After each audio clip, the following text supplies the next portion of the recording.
How to Overcome Your Distraction Habit by Maura Thomas from the Harvard Business Review. We're constantly multitasking, changing from one task to another, and at the end of the day, we just feel absolutely exhausted. Distraction is like a hurricane. You can follow its path. And what will you find? And not something very positive. You'll find, actually, in her own words, a trail of scattered thoughts and partially done tasks.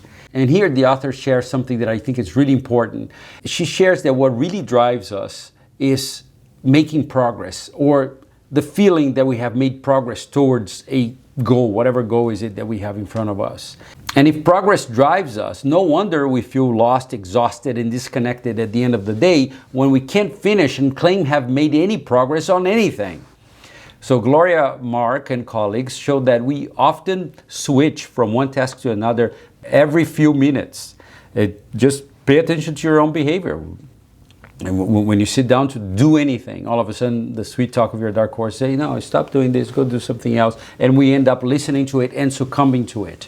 We follow it as if it was an order. And it is not, it's just the sweet talk of your dark horse. But we switch tasks. We switch tasks because more than ever we have very short attention span, and our technologies are just absolutely great in providing us with distractions that are satisfying to your dark horse. So you probably remember Carl Newport, the computer scientist from Georgetown that we discussed before. And he says two very important things. One is that in the new economy, who is going to win? The person who is going to win is that person that can master very difficult tasks, and people who can produce at elite levels, both in terms of quantity and quality. He also shares with us that in that scenario, if you want to win in this new economy and do these two things that we just talked about, then you have to engage in deep work. And what is deep work? Is extended periods of time with no distractions, which you're totally focused on the work at hand or the task at hand. But how can we achieve that if we're constantly being interrupted? The best analogy here is the comparison between a kart race and a bumper car race. In a kart race, you hit that gas pedal and you focus your attention on that driving and on your end goal. You just want to get at the finish line and you want to get there fast. You are 100% immersed in that task. You're traveling fast and you're traveling with a purpose. On a bumper car race, on the other hand, you hit the gas pedal and boom, you get bumped on the side, and then you get jerked around, so you have to bring yourself together again, and then you hit that gas pedal again and boom, you bump in the car in front of you. While it's fun, there is that nervous feeling. That's why we laugh, because it feels that we make no progress when we are in a bumper car race. You're trying to get out of your inertia, and boom, the moment that you gain some momentum, you are kicked out of your momentum right there. That is how progress looks like when we are constantly being interrupted. As you start to gain momentum on a particular task, you're bumped. You lose momentum and you start over. You gain momentum and you lose momentum. You gain momentum, you lose momentum.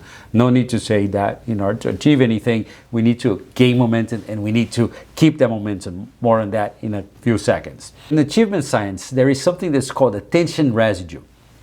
And attention residue, what it is the fact that when you change tasks, there are residues from the previous task that you are engaged on that are not completely turned off. To engage on the new task, it takes additional time and effort because your brain, in the back of your brain, you're still running some processes that are related to the previous task. So, in other words, as you're gaining momentum on a new task, you're interrupted and forced to pay attention to a competing task. And you say to yourself, oh, this competing task, it's a non-important task. I'm just reading a text message. What difference does it make? And then I'm going to go back to my original task. Well, when you go back to your original task, your brain now is still dealing in the background with some processes that are related to the text reading task.